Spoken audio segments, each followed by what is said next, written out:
Hello, today I will be speaking to you a little bit about traveling. Now this is a topic and subject, pastime, lifelong pursuit, etc.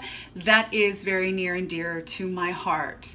And I believe that it is very synonymous with education, also very near and dear to my heart. So just to give you a little bit of background and a preface, with myself and my history, I don't consider myself a very widely traveled person. I have been to Mexico several times. I've been to Mexico City a couple times.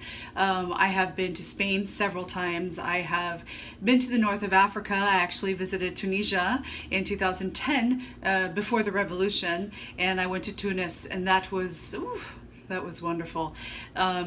I've also been to Ireland and Scotland, been through the UK, through in quick jaunts, if you will, but I don't consider that, as I've said, extremely well or widely or extensively traveled. So it is my hope and dream that I get to see most of the globe, as part of my bucket list. This is a goal to accomplish and achieve during my lifetime. Having said that, there is something that occurs to me with the way that people travel, and perhaps underpinning the way that people travel, there are maybe purposes and goals, things that people seek to get out of their traveling adventures. Now, I feel that there are two solid camps when it comes to traveling. Say about the purpose of people traveling, their methods may be different, but everybody wants to get the most they can out of their traveling experience. So there are basically two different styles to achieve the purpose of getting everything that one can out of going to a different country. So with camp number one, that style includes planning everything out, including not just a flight or the housing. Although in this camp, the housing may include maybe a resort, all-inclusive resort, very structured events and housing, or perhaps a well-known hotel. It will include tours to see events, possibly museums, guided tours throughout the city, whatever it may be, whatever is applicable to the destination, country, or city that one is traveling to. But camp number one, I guess in summary, it would be fair to say, feels that highly structured, planned out activities are the best way to accomplish the goal of getting the most out of one's traveling experience.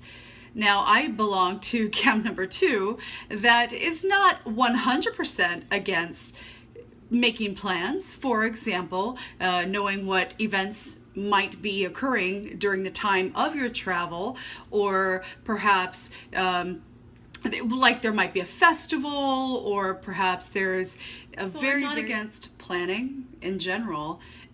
What I am trying to say is that in camp number two, if you've never plan, maybe you're someone who is in camp number one, which is very, very, very valid, planning everything out. Oftentimes those people that I've talked to come back very satisfied with their travels and having felt like they've experienced another country and culture, and they have.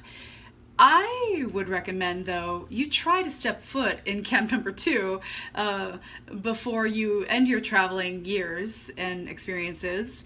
And that means don't plan everything out. Experience life perhaps in the shadow or alongside the local people. Get to know local areas, get to know the language, try to speak some of the language, get to know the food. Be adventurous, don't be afraid. Try something that scares you, within reason, of course, but try local cuisine that you would never try, or perhaps just spend a couple days completely unplanned and something that is not on your itinerary. Just when people ask, and this has happened obviously to me several times, not just traveling outside of the country, but within my own country, going to different cities, you have people that ask, well, what are you going to do?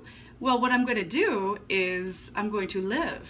And that means going around to local restaurants, pubs, discovering things, discovering spontaneous events like music that you had no idea was going on, it's local music, local bands, perhaps meeting, having conversations you never could have planned out or expected to have. These are the things that you take away with you that really enrich your life. And I guess what I'm just trying to say is be spontaneous when you travel. And if it is very uncomfortable for you, step outside of your comfort zone and try a little spontaneity. Throw out the old itinerary for a day or half a day or whatever is comfortable for you.